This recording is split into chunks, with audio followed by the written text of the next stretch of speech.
ಒಬ್ಬ ವ್ಯಕ್ತಿ ತನ್ನ ಕುಟುಂಬದ ಜೊತೆ ಕಲೆಕ್ಟರ್ ಬಂಗಲೆಯಲ್ಲಿ ವಾಸಿಸುತ್ತಿದ್ದನು. ಒಂದು ದಿನ ಒಬ್ಬ ವಯಸ್ಸಾದ ಮಹಿಳೆ ತಲೆಯ ಮೇಲೆ ಗೊಂಬೆಗಳು ಮತ್ತು ಬಟ್ಟೆಗಳಿರುವ ಒಂದು ದೊಡ್ಡ ಮೂಟೆಯನ್ನು ಇಟ್ಟುಕೊಂಡು ಬಂದು ಒಳಗಡೆ ಕಳುಹಿಸು ಎಂದು ಅಲ್ಲಿರುವ ವಾಚ್ಮೆನನ್ನು ಕೇಳುತ್ತಾರೆ. ಆಗ ಆ ವಾಚ್ಮೆನ್ ಆಕೆಯನ್ನು ತಡೆದು, ಯಾರು ನೀವು, ಯಾರನ್ನ ಭೇಟಿಯಾಗಬೇಕು, ಅಸಲು ನೀವು ಬಂದ ಕೆಲಸವೇನು ಎಂದು ಕೇಳುತ್ತಾರೆ. ಆಗ ಆ ವೃದ್ಧ ಮಹಿಳೆ, ನಾನು ನಿಮ್ಮ ಸರ್ಗೆ ತಾಯಿ, ಆತನನ್ನು ಭೇಟಿಯಾಗಲು ನಾನು ಊರಿಂದ ಬಂದಿದ್ದೇನೆ ಎಂದು ಹೇಳುತ್ತಾರೆ. ಆಕೆಯ ಮಾತುಗಳಿಗೆ ವಾಚ್ಮೆನ್ ಮೊದಲಿಗೆ ಆಶ್ಚರ್ಯಗೊಂಡರು, ಏಕೆಂದರೆ ಆ ತಾಯಿಯನ್ನು ನೋಡಿದರೆ ಕಲೆಕ್ಟರ್ ಸರ್ನ ತಾಯಿ ಎಂದೆನಿಸುವುದಿಲ್ಲ. ಆಕೆ ಹಳೆಯದಾದ ಹರಿದ ಬಟ್ಟೆಗಳೊಂದಿಗೆ ಒಂದು ಮೂಟೆಯನ್ನು ತಲೆಯ ಮೇಲೆ ಹೊತ್ತು ಬಂದಿದ್ದಳು. ಆಕೆಯನ್ನು ನೋಡಿದ ಕ್ಷಣ ತನ್ನ ತಾಯಿ ನೆನಪಾಗಿದ್ದಳು ಆ ವಾಚ್ಮೆನ್ಗೆ. ಆದ್ದರಿಂದ ಆತ ಮೊದಲಿಗೆ ಆಕೆಯನ್ನು ನೆರಳಲ್ಲಿ ಕೂರಿಸಿ ತನ್ನ ಯಜಮಾನರ ಬಳಿ ಹೋಗಿ ಆ ಮಹಿಳೆಯ ಬಗ್ಗೆ ಹೇಳುತ್ತಾನೆ. ಈ ವಿಷಯ ಕೇಳಿ ಯಜಮಾನ ಮತ್ತು ಆತನ ಪತ್ನಿ ಕೂಡ ಹೊರಗೆ ಬಂದು ನೋಡುತ್ತಾರೆ. ಆದರೆ ನೀವು ಯಾರೆಂದು ನನಗೆ ಗೊತ್ತಿಲ್ಲ, ಏಕೆ ಇಲ್ಲಿಗೆ ಬಂದಿದ್ದೀರಾ ಎಂದು ಗಟ್ಟಿಯಾಗಿ ಕೂಗಾಡುತ್ತಾನೆ ಆ ಯಜಮಾನ. ಆಗ ಆ ತಾಯಿ ತುಂಬ ನೋವು ಪಡುತ್ತಾಳೆ, ಏಕೆಂದರೆ ಈಗ ತನ್ನ ಮಗ ದೊಡ್ಡ ಹುದ್ದೆಯಲ್ಲಿದ್ದಾನೆ, ಜೀವನದಲ್ಲಿ ಯಶಸ್ಸು ಆಗಿದ್ದರಿಂದ ಮಗನಿಗೆ ನನ್ನ ಅವಶ್ಯಕತೆ ಇಲ್ಲದಿರಬಹುದು ಎಂದು ಆ ತಾಯಿ ಮನಸ್ಸಲ್ಲಿ ಅಂದುಕೊಂಡಳು. ಮಗನ ಮಾತುಗಳನ್ನು ಕೇಳಿದ ಆಕೆಯ ಕಣ್ಣಲ್ಲಿ ನೀರಾಡಿದವು. ಆಕೆ ಅಳುತ್ತಲೇ, ಸರಿ ಮಗನೇ, ಬಹುಶಃ ನಾನೇ ತಪ್ಪಾದ ಅಡ್ರೆಸ್ಗೆ ಬಂದಿದ್ದೇನೆ, ನನ್ನ ಮಗ ಬೇರೆ ಯಾರೋ ಇರಬಹುದು ಎಂದು ತನ್ನ ಹೆತ್ತ ಮಗನಿಗೆ ಕ್ಷಮಾಪಣೆ ಹೇಳಿ ಅಲ್ಲಿಂದ ಹೊರಟಳು. ಇನ್ನು ಯಜಮಾನ ಮತ್ತು ಅವನ ಪತ್ನಿ ಮನೆಯೊಳಗೆ ಹೊರಟು ಹೋದರು. ಆದರೆ ಅಲ್ಲಿದ್ದ ವಾಚ್ಮೆನ್ ಅನ್ನ ಆಕೆ ಹತ್ತಿರ ಕರೆದು, ಒಂದು ಕಾಗದದಲ್ಲಿ ನಾನು ಹೇಳಿದ್ದನ್ನು ಬರೆಯಿರಿ ಎಂದು ಹೇಳುತ್ತಾಳೆ. ಆಕೆ ಹೇಳಿದಂತೆ ವಾಚ್ಮೆನ್ ಬರೆಯುತ್ತಾನೆ. ಇದನ್ನು ನಿಮ್ಮ ಬಾಸ್ಗೆ ಕೊಡಿ, ನಾನು ಇಲ್ಲಿಂದ ಹೊರಟು ಹೋಗುತ್ತೇನೆ, ನಿಮ್ಮ ಯಜಮಾನರನ್ನು ಜಾಗ್ರತೆಯಿಂದ ನೋಡಿಕೊಳ್ಳಿ ಎಂದು ಹೇಳಿ ಆಕೆ ಅಲ್ಲಿಂದ ಹೊರಟು ಹೋಗುತ್ತಾಳೆ. ಆ ಪತ್ರದಲ್ಲಿ ಅಸಲು ಏನಿತ್ತು? ಹೆತ್ತ ತಾಯಿಯನ್ನು ನೀನು ಯಾರು ಗೊತ್ತಿಲ್ಲ ಎಂದು ಆ ಮಗ ಹೇಳಿದ್ದೇಕೆ? ಈ ಸಂಪೂರ್ಣ ಕಥೆಯನ್ನು ತಿಳಿಯಲು ಈ ವಿಡಿಯೋವನ್ನು ಸ್ಕಿಪ್ ಮಾಡದೆ ಕೊನೆಯವರೆಗೂ ನೋಡಿ. ಕೊನೆಯಲ್ಲಿ ನಿಮಗೆ ಇಷ್ಟವಾದರೆ ಒಂದೇ ಒಂದು ಲೈಕ್ ಕೊಡಿ. ಬಿಹಾರದ ಒಂದು ಸಣ್ಣ ಗ್ರಾಮದಲ್ಲಿ ಗಂಡ ಹೆಂಡತಿಯರಿಬ್ಬರು ವಾಸಿಸುತ್ತಿದ್ದರು. ಗಂಡನ ಹೆಸರು ಕಿಶನ್, ಪತ್ನಿಯ ಹೆಸರು ಶಾರದಾ. ಇವರಿಗೆ ಮದುವೆಯಾಗಿ ತುಂಬ ವರ್ಷಗಳಾದರೂ ಕೂಡ ಇನ್ನೂ ಸಂತಾನ ಭಾಗ್ಯವಿರಲಿಲ್ಲ. ಸಂತಾನಕ್ಕೋಸ್ಕರ ಅವರು ಹಲವಾರು ದೇವಾಲಯಗಳಿಗೆ ಹೋಗಿ ಬೇಡಿಕೊಂಡಿದ್ದಾರೆ. ವೈದ್ಯರ ಬಳಿ ಟ್ರೀಟ್ಮೆಂಟ್ ತೆಗೆದುಕೊಂಡಿದ್ದಾರೆ. ಆ ಭಗವಂತನ ದಯೆಯಿಂದ ನಮಗೆ ಒಂದು ಮಗುವಾದರೆ ಸಾಕು ಎಂದುಕೊಳ್ಳುತ್ತಿದ್ದರು. ಇದೇ ರೀತಿ ಅವರು ಸಂತಾನಕ್ಕೋಸ್ಕರ ವರ್ಷಗಳೇ ಕಳೆದಿದ್ದವು. ಕೆಲವು ವರ್ಷಗಳ ಬಳಿಕ ದೇವರ ದಯೆಯಿಂದ ಶಾರದಾ ಗರ್ಭವತಿಯಾಗುತ್ತಾಳೆ. ಈ ವಿಷಯವನ್ನು ತನ್ನ ಗಂಡನಿಗೆ ಹೇಳುತ್ತಾಳೆ. ಆದರೆ ಈಗಾಗಲೇ ಮಕ್ಕಳಿಲ್ಲ ಎಂಬ ಕೊರಗಿನಿಂದ ಕಿಶನ್ ಮದ್ಯಪಾನಕ್ಕೆ ದಾಸನಾಗಿ ಹೋಗಿದ್ದ. ಈಗ ಈ ಸಂತೋಷಕ್ಕೆ ಮತ್ತಷ್ಟು ಕುಡಿಯುವುದನ್ನು ರೂಢಿ ಮಾಡಿಕೊಂಡಿದ್ದ. ದಿನಗಳು ಉರುಳಿದವು. ತನ್ನ ಪತ್ನಿಯ ಡೆಲಿವರಿ ಸಮಯ ಬಂದಿತ್ತು. ಆ ಸಮಯಕ್ಕಾಗಲೇ ಕಿಶನ್ ಸಂಪೂರ್ಣ ಕುಡಿತದ ದಾಸನಾಗಿದ್ದರಿಂದ ಆತನಿಗೆ ಲಿವರ್ ಕ್ಯಾನ್ಸರ್ ಬಂದಿದೆ ಎಂದು, ಆ ಕಾರಣದಿಂದ ಆತ ಕೇವಲ 2-3 ತಿಂಗಳಲ್ಲಿ ಸತ್ತು ಹೋಗುತ್ತೇನೆ ಎಂಬ ವಿಷಯ ಆತನಿಗೆ ತಿಳಿಯುತ್ತದೆ. ಒಳಗೊಳಗೆ ಕೊರಗುತ್ತಾನೆ. ಆದರೆ ಈ ವಿಷಯವನ್ನು ತನ್ನ ಪತ್ನಿಗೆ ಹೇಳುವುದಿಲ್ಲ. ಶಾರದಾಳಿಗೆ ಡೆಲಿವರಿ ಆಯಿತು. ಒಂದು ಮುದ್ದಾದ ಗಂಡು ಮಗುವಿಗೆ ಜನ್ಮ ಕೊಟ್ಟಳು. ತುಂಬ ವರ್ಷಗಳ ನಂತರ ಮಗುವಿನ ಆಗಮನದಿಂದ ಆ ಮನೆಯಲ್ಲಿ ಆನಂದ ತುಂಬಿ ತುಳುಕಾಡುತ್ತಿತ್ತು. ಇನ್ನು ತನ್ನ ಮಾರಣಾಂತಿಕ ವ್ಯಾಧಿಯ ಬಗ್ಗೆ ಗೊತ್ತಿದ್ದರೂ ಕೂಡ ಮಗನು ಹುಟ್ಟಿದ್ದರಿಂದ ಹೇಗೋ ವಂಶೋದ್ಧಾರಕ ಬಂದಿದ್ದಾನೆ, ಪತ್ನಿಗೆ ಆಸರಿಯಾಗುತ್ತಾನೆ ಎಂದು ಸಂತೋಷದಿಂದಲೇ ಇರುತ್ತಾನೆ ಕಿಶನ್. ಆದರೆ ಕುಡಿಯುವುದನ್ನು ಮಾತ್ರ ಬಿಡಲೇ ಇಲ್ಲ. ಆದರೆ ಪರಿಸ್ಥಿತಿ ಕೈಮೀರಿ ಹೋಗಿ ಒಂದು ದಿನ ಕಿಶನ್ ಸತ್ತು ಹೋಗುತ್ತಾನೆ. ಶಾರದ ಮಗ ಹುಟ್ಟಿದ್ದಕ್ಕೆ ಸಂತೋಷ ಪಡಬೇಕೋ ಅಥವಾ ಗಂಡ ಹೀಗಾಗಿದ್ದಕ್ಕೆ ದುಃಖಿಸಬೇಕೋ ತಿಳಿಯದೆ ಒದ್ದಾಡುತ್ತಿದ್ದಾಳೆ. ಮಾನಸಿಕ ಒತ್ತಡಕ್ಕೆ ಗುರಿಯಾಗಿದ್ದಾಳೆ. ಮನೆಗೆ ಆಸರೆಯಾಗಿದ್ದವ ಹೊರಟು ಹೋದ. ಈಗ ನಾನೇನು ಮಾಡಲಿ, ಮಗನನ್ನು ಹೇಗೆ ಸಾಕಲಿ ಎಂದು ಗೋಳಾಡುತ್ತಿದ್ದಳು. ಕೆಲ ದಿನಗಳ ಮಟ್ಟಿಗೆ ಅಕ್ಕಪಕ್ಕದವರು ಆಕೆಗೆ ಸಹಾಯ ಮಾಡುತ್ತಾರೆ. ಆದರೆ ದಿನಗಳು ಕಳೆದಂತೆ ಅವರು ಕೂಡ ಸಹಾಯ ಮಾಡುವುದನ್ನು ಕೈ ಬಿಡುತ್ತಾರೆ. ಶಾರದಾ ಒಂಟಿಯಾಗಿದ್ದಾಳೆ. ಆ ಬಳಿಕ ಶಾರದಾ ಕುಟುಂಬ ನಿರ್ವಹಣೆ ಹಾಗೂ ಮಗನನ್ನು ಸಾಕಿ ಬೆಳೆಸಲು ಅವರಿವರ ಮನೆ ಕೆಲಸ ಮಾಡಲು ಪ್ರಾರಂಭಿಸುತ್ತಾಳೆ. ಆ ಊರಿನಲ್ಲಿ ಅವರಿಗೆ ಒಂದು ಚಿಕ್ಕ ಮನೆ ಮಾತ್ರವೇ ಇರುತ್ತದೆ. ಈಗ ಶಾರದಾ ಮನೆ ಮತ್ತು ಮಗನ ಜವಾಬ್ದಾರಿ ಹೊತ್ತಿದ್ದಾಳೆ. ಮಗನನ್ನು ಚೆನ್ನಾಗಿ ಓದಿಸಬೇಕೆಂದುಕೊಂಡಿದ್ದಾಳೆ. ಮಗನಿಗೆ ರಂಜಿತ್ ಎಂದು ನಾಮಕರಣ ಮಾಡಿದಳು. ಆ ನಂತರ ಮಗನನ್ನು ಶಾಲೆಗೆ ಸೇರಿಸ್ತಾಳೆ. ಶಾರದ ಮಾತ್ರ ಕಷ್ಟಪಟ್ಟು ಮಗನನ್ನು ಓದಿಸುತ್ತಿದ್ದಾಳೆ. ಕಾಲವು ಉರುಳುತ್ತದೆ. ರಂಜಿತ್ 10ನೇ ತರಗತಿಗೆ ಬಂದನು. ಒಂದು ದಿನ ಶಾರದ ಮಗನನ್ನು ಕರೆದುಕೊಂಡು ಹೋಗಲು ಶಾಲೆಗೆ ಬರುತ್ತಾಳೆ. ಆಗ ಮಗ, ಅಮ್ಮ, ನೀನು ಶಾಲೆಗೆ ಬರಬೇಡ. ಇಲ್ಲಿ ಹುಡುಗರು ನನ್ನನ್ನು ಹೀಯಾಳಿಸುತ್ತಾರೆ, ಕೀಳಾಗಿ ನೋಡುತ್ತಾರೆ, ನೀನು ಮನೆ ಕೆಲಸದವಳ ಮಗನೆಂದು ಆಡಿಕೊಳ್ಳುತ್ತಾರೆ ಎಂದು ಹೇಳುತ್ತಾನೆ. ಏಕೆಂದರೆ ರಂಜಿತ್ ಓದುವ ಅದೇ ಶಾಲೆಯಲ್ಲಿ ಶಾರದ ಮನೆ ಕೆಲಸಕ್ಕೆಂದು ಹೋಗುವ ಮನೆಗಳ ಹುಡುಗರು ಕೂಡ ಓದುತ್ತಿದ್ದಾರೆ. ನಿಮ್ಮ ಅಮ್ಮ ತುಂಬ ಕೊಳಕಾಗಿರುತ್ತಾರೆ ಎಂದು ಕಮೆಂಟ್ ಮಾಡುತ್ತಿದ್ದರು ಆ ಹುಡುಗರು. ಅವರ ಮಾತುಗಳನ್ನು ಕೇಳಲಾಗದೆ ರಂಜಿತ್ ತನ್ನ ತಾಯಿಯ ಜೊತೆ ಆ ರೀತಿ ಹೇಳಿದ್ದನು. ತನ್ನ 15 ವರ್ಷದ ಮಗನ ಬಾಯಲ್ಲಿ ಇದನ್ನು ಕೇಳಿ ಶಾರದ ಮೊದಲಿಗೆ ತುಂಬ ನೋವು ಪಡುತ್ತಾಳೆ. ಆದರೆ ಆ ನಂತರ ಸಮಾಧಾನಗೊಳ್ಳುತ್ತಾಳೆ. ಮಗನನ್ನ ಕುರಿತು, ಸರಿ, ಇನ್ನು ಮುಂದೆ ನಾನು ಶಾಲೆಗೆ ಬರುವುದಿಲ್ಲ, ನೀನೊಬ್ಬನೇ ಜಾಗ್ರತೆಯಿಂದ ಓಡಾಡು, ಹೇಗೋ ನೀನು ದೊಡ್ಡವನಾಗಿದ್ದೀಯಾ ಎಂದು ಹೇಳುತ್ತಾಳೆ. ಇದೇ ರೀತಿ ಕ್ರಮವಾಗಿ ಕಾಲ ಉರುಳುತ್ತದೆ. ರಂಜಿತ್ ಕೂಡ ಓದು ಬರಹದಲ್ಲಿ ಮುಂದಿದ್ದನು. ರಂಜಿತ್ನ ಟೀಚರ್ಸ್ ಕೂಡ ಶಾರದಾ ಬಳಿ ಮಗನನ್ನು ಹೊಗಳುತ್ತಿದ್ದರು. ರಂಜಿತ್ ಚೆನ್ನಾಗಿ ಓದುತ್ತಾನೆಂದು, ಒಳ್ಳೆಯ ಭವಿಷ್ಯವಿದೆ ಎಂದು ಮತ್ತು ದೊಡ್ಡ ಹುದ್ದೆ ಸಂಪಾದಿಸುತ್ತಾನೆಂದು ಹೇಳುತ್ತಿದ್ದರು. ಅವರ ಮಾತುಗಳನ್ನು ಕೇಳಿ ಶಾರದಾ ಸಂತೋಷ ಪಡುತ್ತಿದ್ದಳು. ಹೇಗಾದರೂ ಮಾಡಿ ಕಷ್ಟಪಟ್ಟು ಮಗನನ್ನು ಓದಿಸಿ ದೊಡ್ಡ ಆಫೀಸರ್ ಮಾಡಬೇಕೆಂದು ಇನ್ನಷ್ಟು ಕಷ್ಟಪಡುತ್ತಿದ್ದಳು. ಮಗನನ್ನು ಸಹ ಇನ್ನು ಚೆನ್ನಾಗಿ ಓದಲು ಹುರಿದುಂಬಿಸುತ್ತಿದ್ದಳು. ಶಾಲಾ ವಿದ್ಯಾಭ್ಯಾಸ ಮುಗಿಯುತ್ತದೆ. ಮುಂದಿನ ವಿದ್ಯಾಭ್ಯಾಸಕ್ಕಾಗಿ ನಗರಕ್ಕೆ ಹೋಗಬೇಕು. ಅಲ್ಲಿ ಮತ್ತಷ್ಟು ಹಣ ಖರ್ಚಾಗುತ್ತದೆ. ಈ ವಿಷಯವನ್ನ ಅಮ್ಮನಿಗೆ ಹೇಳುತ್ತಾನೆ ರಂಜಿತ್. ಆಗ ಶಾರದಾ, ಮಗನೇ, ನೀನು ಹಣದ ಬಗ್ಗೆ ಚಿಂತಿಸಬೇಡ, ನಿನ್ನ ಗುರಿ ಓದುವುದು ಮಾತ್ರ, ಭಯಬೀಳಬೇಡ, ನಾನು ಮತ್ತಷ್ಟು ಕಷ್ಟಪಟ್ಟು ಹಣ ಹೊಂದಿಸುತ್ತೇನೆ ಎಂದು ಭರವಸೆ ನೀಡುತ್ತಾಳೆ. ಆ ಬಳಿಕ ಮಗನನ್ನು ನಗರಕ್ಕೆ ಕಳಿಸಿ ಪ್ರತಿ ತಿಂಗಳು ಹಣದ ವ್ಯವಸ್ಥೆ ಮಾಡುತ್ತಾಳೆ ಶಾರದಾ. ಕಾಲವು ಉರುಳುತ್ತದೆ. ರಂಜಿತ್ ಗ್ರ್ಯಾಜುಯೇಷನ್ ಕಂಪ್ಲೀಟ್ ಮಾಡಿ ಸರ್ಕಾರಿ ಹುದ್ದೆಗೆ ಕೋಚಿಂಗ್ ಪಡೆಯುತ್ತಾನೆ. ರಂಜಿತ್ ತುಂಬ ಕಷ್ಟಪಟ್ಟು ಓದುತ್ತಾನೆ. ಒಂದು ದಿನ ತನ್ನ ಕಷ್ಟಕ್ಕೆ ಪ್ರತಿಫಲವಾಗಿ ಕಲೆಕ್ಟರ್ ಆಗುತ್ತಾನೆ. ಕಲೆಕ್ಟರ್ ಆದ ಬಳಿಕ ರಂಜಿತ್ ಮೊದಲಿಗೆ ತನ್ನ ತಾಯಿಗೆ ಶುಭವಾರ್ತೆ ತಿಳಿಸುತ್ತಾನೆ. ಅಮ್ಮ, ಆ ದೇವರ ದಯೆಯಿಂದ ನಿನ್ನ ಆಸೆಯಂತೆ ನಾನು ಕಲೆಕ್ಟರ್ ಆಗಿದ್ದೇನೆ ಎಂದು ಫೋನ್ ಮಾಡಿ ಹೇಳುತ್ತಾನೆ. ಆ ತಾಯಿಯ ಸಂತೋಷಕ್ಕೆ ಪಾರವೇ ಇರಲಿಲ್ಲ. ತಕ್ಷಣ ಆ ಸುತ್ತಮುತ್ತಲಿನವರಿಗೆ ಹೇಳಿದಳು. ಆದರೆ ಒಬ್ಬ ಕೆಲಸದವಳ ಮಗ ಕಲೆಕ್ಟರ್ ಆಗಿದ್ದಾನೆಂದರೆ ಅಲ್ಲಿರುವವರು ಯಾರೂ ನಂಬಲಿಲ್ಲ. ಈ ಅಜ್ಜಿಗೆ ಬುದ್ಧಿ ಭ್ರಮಣೆಯಾಗಿದೆ. ಮಗ ನಗರಕ್ಕೆ ಹೋಗಿ ತುಂಬ ವರ್ಷಗಳಾಗಿತ್ತಲ್ಲ, ಆದ್ದರಿಂದ ಮಗನ ನೆನಪಲ್ಲಿ ಏನೇನೋ ಮಾತನಾಡುತ್ತಿದ್ದಾರೆ ಎಂದು ಅವರವರ ದಾರಿಯಲ್ಲಿ ಹೊರಟು ಹೋದರು. ಯಾರೊಬ್ಬರು ಕೂಡ ಅಜ್ಜಿಯ ಮಾತುಗಳನ್ನು ನಂಬಲಿಲ್ಲ. ಆದರೆ ಈ ವೃದ್ಧೆ ಮಾತ್ರ ತುಂಬ ಸಂತೋಷವಾಗಿದ್ದಾರೆ. ಇನ್ನು ರಂಜಿತ್ ಅಲ್ಲಿಂದಲೇ ಟ್ರೈನಿಂಗ್ಗೆ ಹೋಗುತ್ತಾನೆ. ಆ ಟ್ರೈನಿಂಗ್ ಸಮಯದಲ್ಲಿಯೇ ಒಬ್ಬ ಯುವತಿಯನ್ನು ಪ್ರೀತಿಸಿ ಮದುವೆಯಾಗುತ್ತಾನೆ. ಆದರೆ ರಂಜಿತ್ ಮಾತ್ರ ತನ್ನ ಕುಟುಂಬದ ಬಗ್ಗೆಯಾಗಲಿ ಅಥವಾ ತಾಯಿಯ ಬಗ್ಗೆಯಾಗಲಿ ಆ ಯುವತಿಗೆ ಏನೂ ಹೇಳಲಿಲ್ಲ.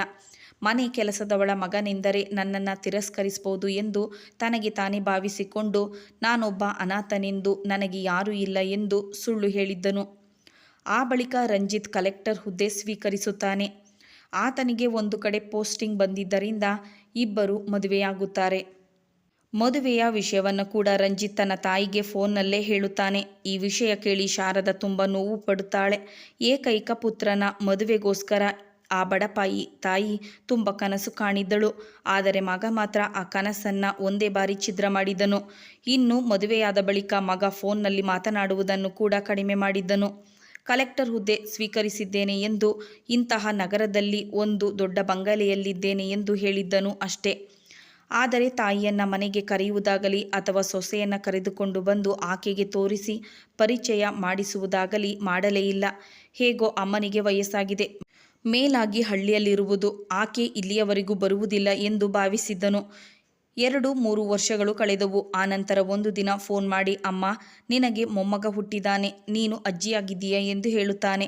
ಅದನ್ನು ಕೇಳಿದ ಬಳಿಕ ಆ ಬಡಪಾಯಿ ತಾಯಿಗೆ ಮಗನ ಮನೆಗೆ ಹೋಗಬೇಕೆಂದು, ಸೊಸೆಯನ್ನು ಮತ್ತು ಮೊಮ್ಮಗನನ್ನು ನೋಡಬೇಕೆಂದು, ಮೊಮ್ಮಗನ ಜೊತೆ ಆಟವಾಡಬೇಕೆಂಬ ಆಸೆ ಮತ್ತಷ್ಟು ಹೆಚ್ಚಾಗುತ್ತದೆ.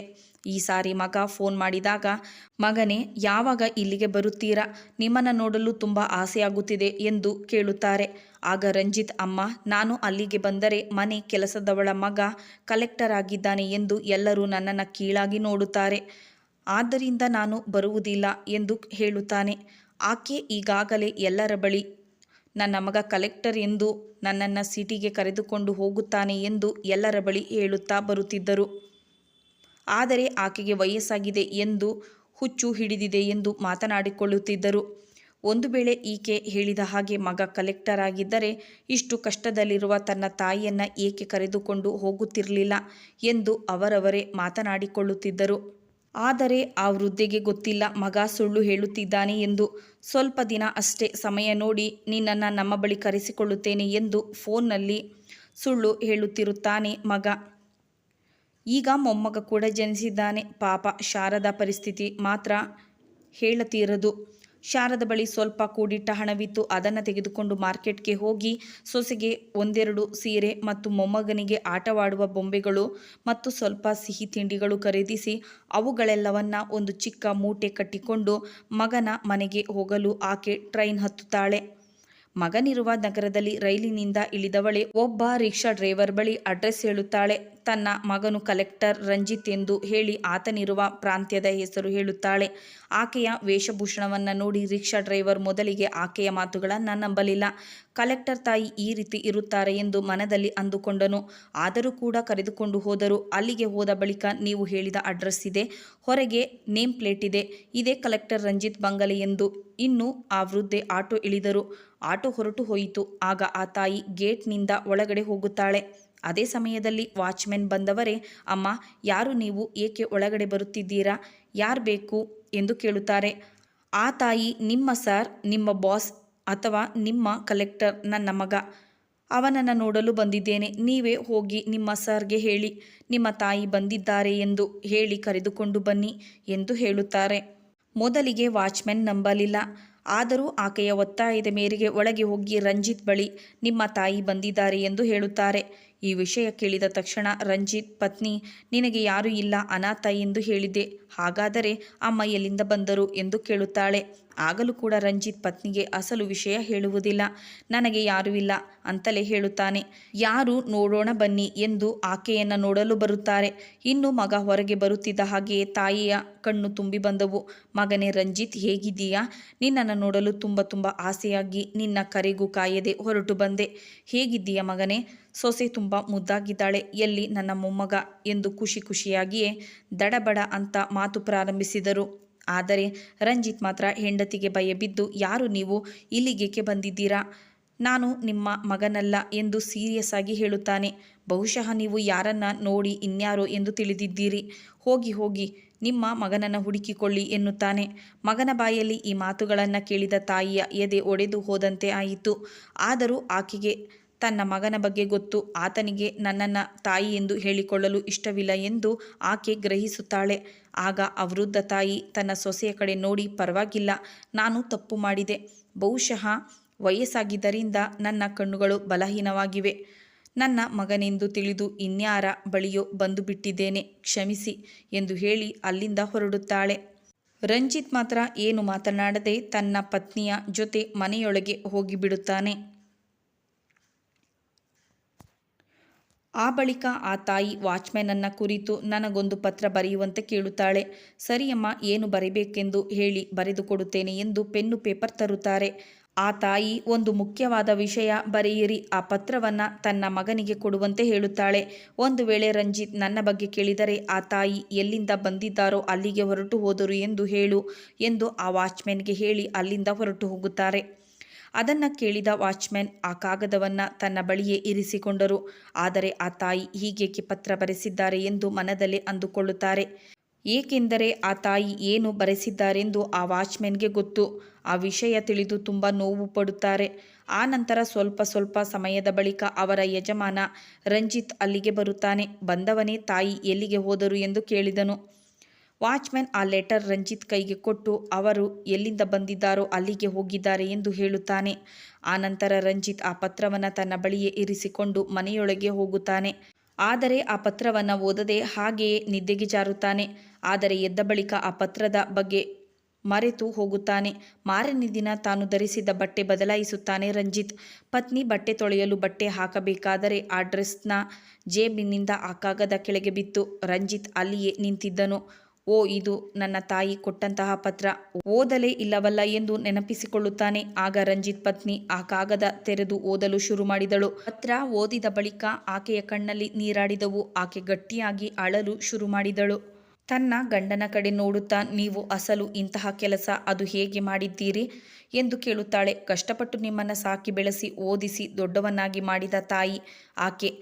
ಈ ದಿನ ನೀವು ಆಕೆಯನ್ನ ನೀವು ಯಾರು ಗೊತ್ತಿಲ್ಲ ಎಂದಿರಿ, ಏಕೆ ಆ ರೀತಿ ಹೇಳಿದ್ದೀರಿ ಎಂದು ಕೇಳುತ್ತಿದ್ದಳು. ಆಕೆಯ ಮಾತುಗಳನ್ನು ಕೇಳಿದ ರಂಜಿತ್, ನನ್ನನ್ನು ಕ್ಷಮಿಸು, ನಾನು ಬಹುದೊಡ್ಡ ತಪ್ಪು ಮಾಡಿದೆ ಎಂದು ಪತ್ನಿಗೆ ಹೇಳಲು ಶುರು ಮಾಡುತ್ತಾನೆ. ನಾನು ನಿನ್ನನ್ನು ಪ್ರೀತಿಸಿ ಮದುವೆ ಆದಾಗ ನಾನು ಮನೆ ಕೆಲಸದವಳ ಮಗನೆಂದು ಹೇಳಿದರೆ ನೀನು ತಿರಸ್ಕರಿಸುತ್ತೀಯಾ ಎಂದು ಅನಾಥನೆಂದು ಸುಳ್ಳು ಹೇಳಿ ಮದುವೆಯಾದೆ. ಆದರೆ ಈಗ ಆಕೆ ಸಡನ್ನಾಗಿ ಇಲ್ಲಿಗೆ ಬಂದು ಬಿಟ್ಟಿದ್ದಾರೆ. ಇನ್ನು ಸತ್ಯ ಗೊತ್ತಾದರೆ ನೀನು ನನ್ನನ್ನು ಅಸಹ್ಯ ಪಟ್ಟುಕೊಳ್ಳುತ್ತೀಯಾ ಎಂದು ನಮ್ಮ ತಾಯಿಯ ಬಳಿ ಆ ರೀತಿ ಮಾತನಾಡಿದೆ ಎಂದು ಹೇಳುತ್ತಾನೆ. ರಂಜಿತ್ನ ಮಾತುಗಳನ್ನು ಕೇಳಿದ ಹೆಂಡತಿ ತುಂಬ ದುಃಖಿಸುತ್ತಾಳೆ. ನಿಮಗಾಗಿ ತನ್ನ ಇಡೀ ಜೀವನವನ್ನು ಸವೆಸಿದ ತಾಯಿಯನ್ನು ಈ ದಿನ ನೀವು ಹೇಗೆ ಕಳಿಸಿದ್ದೀರಿ?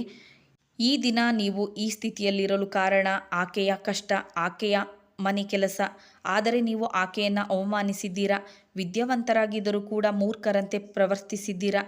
ನೀವು ಮಾಡಿದ್ದು ಕ್ಷಮಿಸಲಾಗದ ತಪ್ಪು ಎಂದು ಗಂಡನನ್ನು ಬೈಯುತ್ತಾಳೆ. ಹೆಂಡತಿಯ ಮಾತುಗಳಿಗೆ ತನ್ನ ತಪ್ಪಿನ ಅರಿವಾದ ರಂಜಿತ್ ಭಾವೋದ್ವೇಗಕ್ಕೆ ಗುರಿಯಾಗಿ ತುಂಬ ದುಃಖಿಸುತ್ತಾನೆ. ನಮ್ಮ ತಾಯಿಯ ವಿಷಯದಲ್ಲಿ ತುಂಬ ದೊಡ್ಡ ತಪ್ಪು ಮಾಡಿದೆ ಎಂದು ತುಂಬ ನೋವು ಪಡುತ್ತಾನೆ. ಬೆಳಗ್ಗೆಯೇ ಹೆಂಡತಿ ಮಗುವಿನೊಂದಿಗೆ ತಾಯಿಯನ್ನು ನೋಡಲು ಹೋಗಬೇಕೆಂದು ನಿರ್ಧರಿಸಿ ಹೆಂಡತಿಗೂ ಕೂಡ ಈ ವಿಷಯ ಹೇಳುತ್ತಾನೆ. ಇಷ್ಟಕ್ಕೂ ಆ ಪತ್ರದಲ್ಲಿ ಏನು ಬರೆದಿರಬಹುದು ಎಂಬ ಕುತೂಹಲ ನಿಮಗೆ ಇದೆಯಲ್ಲವೇ? ಆ ಪತ್ರದಲ್ಲಿ ಈ ರೀತಿ ಇತ್ತು: ಮಗನೇ, ನೀನು ನನ್ನನ್ನು ಮರೆತು ಹೋಗುವ ಹಾಗೆ ನಾನು ನಿನ್ನನ್ನು ಬೆಳೆಸಲಿಲ್ಲ. ಆದರೆ ಈಗ ನೀನು ಬಹಳ ದೊಡ್ಡವನಾಗಿದ್ದೀಯ ಎಂದು ನಾನು ಅರ್ಥ ಮಾಡಿಕೊಂಡಿದ್ದೇನೆ. ಈಗ ನಿನಗೆ ನನ್ನ ಅವಶ್ಯಕತೆ ಇಲ್ಲ. ನಿನಗೆ ಒಂದು ಕುಟುಂಬವಿದೆ. ನಿನ್ನ ಕುಟುಂಬ 100 ಕಾಲ ಸಂತೋಷವಾಗಿರಬೇಕೆಂದು ನಾನು ಆ ಭಗವಂತನನ್ನು ಪ್ರಾರ್ಥಿಸುತ್ತೇನೆ. ಆದರೆ ಮುಂದೊಂದು ದಿನ ನಿನ್ನ ಮಗ ನಿಮಗೆ ಈ ರೀತಿ ಮಾಡದೇ ಇರುವ ಹಾಗೆ ಆ ದೇವರು ಮಾಡಲಿ. ಏಕೆಂದರೆ ನಿಮ್ಮ ತಂದೆಯ ಸಾವಿನ ಬಳಿಕ ನಿನ್ನನ್ನು ತುಂಬ ಕಷ್ಟಪಟ್ಟು ಸಾಕಿ ಬೆಳೆಸಿ ಓದಿಸಿದೆ. ಆದರೆ ಇಂದಿನ ಈ ದಿನಕ್ಕೆ ಹೋಲಿಸಿದರೆ ಅದು ಯಾವುದೂ ಕೂಡ ನನಗೆ ಕಷ್ಟವೆನಿಸಲಿಲ್ಲ. ಮುಂಡು ಜೀವ ಹೇಗೋ ಸಹಿಸಿಕೊಂಡು ಮರಳಿ ಊರಿಗೆ ಹೋಗುತ್ತೇನೆ. ಆದರೆ ಮುಂದೊಂದು ದಿನ ನಿನಗೆ ಇಂತಹ ದಿನ ಎದುರಾಗಬಾರದು, ಏಕೆಂದರೆ ನೀನು ತಡೆಯಲಾರೆ ಎಂದು ಬರೆದಿತ್ತು. ಆ ಪತ್ರವನ್ನು ಓದಿದ ತಕ್ಷಣ ರಂಜಿತ್ ಕಣ್ಣ ಮುಂದೆ ಆತನ ಬಾಲ್ಯ, ತಂದೆಯ ಅಗಲಿಕೆ ಮತ್ತು ತಾಯಿಯ ಕಷ್ಟ ಎಲ್ಲವೂ ಪಾಸಾದವು. ಛೇ, ನಾನೆಂತಹ ದೊಡ್ಡ ತಪ್ಪು ಮಾಡಿದೆ, ಕ್ಷಮಿಸಲಾರದಂತಹ ತಪ್ಪು ಮಾಡಿದೆ. ಈ ಪ್ರಪಂಚದಲ್ಲಿ ಯಾವ ತಾಯಿಗೂ ಕೂಡ ಇಂತಹ ದಿನ ಎದುರಾಗಬಾರದು ಎಂದು ಹಣೆ ಚಚ್ಚಿಕೊಂಡು ಅಳುತ್ತಿದ್ದನು. ಹೆಂಡತಿ ಸಮಾಧಾನ ಮಾಡಿದಳು. ಇನ್ನು ಮುಂಜಾನೆ ಎದ್ದವರೇ ದಂಪತಿಗಳಿಬ್ಬರು ಮಗನೊಂದಿಗೆ ಆ ಗ್ರಾಮಕ್ಕೆ ಹೋಗುತ್ತಾರೆ. ಅಲ್ಲಿಗೆ ಹೋದ ಬಳಿಕ ರಂಜಿತ್ ತಾಯಿಯ ಕಾಲಿಗೆ ಬಿದ್ದು ಕ್ಷಮಾಪಣೆ ಕೋರುತ್ತಾನೆ. ತನ್ನ ಪತ್ನಿಯನ್ನು ಪರಿಚಯ ಮಾಡಿಸುತ್ತಾನೆ. ಆಗ ಆತನ ಪತ್ನಿ ತನ್ನ ಅತ್ತೆಯ ಕಾಲಿಗೆ ಬಿದ್ದು, ಅಮ್ಮ, ನಮ್ಮನ್ನು ಕ್ಷಮಿಸಿ. ನನಗೆ ನಿಮ್ಮ ಬಗ್ಗೆ ಗೊತ್ತಿರಲಿಲ್ಲ. ಒಂದು ವೇಳೆ ಗೊತ್ತಿದ್ದರೆ ಈ ದಿನ ಇಂತಹ ಪರಿಸ್ಥಿತಿ ಬರುತ್ತಿರಲಿಲ್ಲ.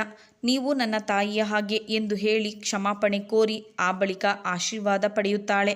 ಈಗಾಗಲೇ ಜೀವನವನ್ನು ಸವೆಸಿರುವ ಆ ತಾಯಿ ಕೂಡ ದೊಡ್ಡ ಮನಸ್ಸಿನಿಂದ ಅವರನ್ನು ಕ್ಷಮಿಸುತ್ತಾರೆ. ತಪ್ಪು ಮಾಡುವುದು ಸಹಜ. ಆದರೆ ಆ ತಪ್ಪನ್ನು ಆದಷ್ಟು ಬೇಗ ತಿದ್ದಿಕೊಂಡರೆ ಇದಕ್ಕಿಂತಲೂ ಇನ್ನೇನು ಬೇಕು ಎಂದು ಮಗನನ್ನು ಅಪ್ಪಿಕೊಳ್ಳುತ್ತಾರೆ. ಆನಂತರ ಸೊಸೆಗೆ ಸೀರೆಯನ್ನು ಮತ್ತು ಮೊಮ್ಮಗನಿಗೆ ಆಟದ ಸಾಮಾನುಗಳನ್ನು ಕೊಟ್ಟರು. ನನ್ನ ಮಗ ಕಲೆಕ್ಟರ್ ಆಗಿ ಬಂದಿದ್ದಾನೆ ಎಂದು ಸುತ್ತಮುತ್ತಲಿನ ಜನರಿಗೆ ಕೂಗಿ ಕೂಗಿ ಹೇಳುತ್ತಾರೆ. ಆಗ ಜನರೆಲ್ಲರೂ ಕೂಡ ಆಕೆ ಇಷ್ಟು ದಿನಗಳಿಂದ ಸತ್ಯ ಹೇಳಿದ್ದಾರೆ, ನಾವೇ ತಪ್ಪಾಗಿ ಭಾವಿಸಿದ್ದೇವೆ ಎಂದುಕೊಂಡರು. ಆ ಬಳಿಕ ಕಲೆಕ್ಟರ್ ರಂಜಿತ್ ತನ್ನ ತಾಯಿಯನ್ನು ತನ್ನ ಜೊತೆ ಕರೆದುಕೊಂಡು ಬಂದು ಅಲ್ಲಿರುವ ಬಂಗಲೆಯಲ್ಲಿ ಇರಿಸಿಕೊಳ್ಳುತ್ತಾರೆ. ಅತ್ತೆ ಸೊಸೆ ತುಂಬ ಅನ್ಯೋನ್ಯವಾಗಿದ್ದಾರೆ. ಎಲ್ಲರೂ ಸುಖ ಸಂತೋಷದಿಂದ ಜೀವನ ಸಾಗಿಸುತ್ತಾರೆ. ಸ್ನೇಹಿತರೆ, ಇನ್ನು ಈ ವಿಡಿಯೋ ಇಷ್ಟವಾದರೆ ಒಂದು ಲೈಕ್ ಮಾಡಿ, ನಿಮ್ಮ ಗೆಳೆಯರಿಗೂ ಶೇರ್ ಮಾಡಿ. ಹಾಗೆಯೇ ನೀವೇನಾದರೂ ಮೊಟ್ಟ ಮೊದಲ ಬಾರಿಗೆ ನಮ್ಮ ಚಾನಲನ್ನು ನೋಡುತ್ತಿದ್ದರೆ ದಯವಿಟ್ಟು ಸಬ್ಸ್ಕ್ರೈಬ್ ಮಾಡಿಕೊಳ್ಳುವುದರ ಮೂಲಕ ನಮಗೆ ಮತ್ತಷ್ಟು ವಿಡಿಯೋಗಳನ್ನು ಮಾಡಲು ಸಪೋರ್ಟ್ ಮಾಡಿ. ವಿಡಿಯೋವನ್ನು ನೋಡಿದ ತಮಗೆಲ್ಲರಿಗೂ ಧನ್ಯವಾದಗಳು. Thanks for watching.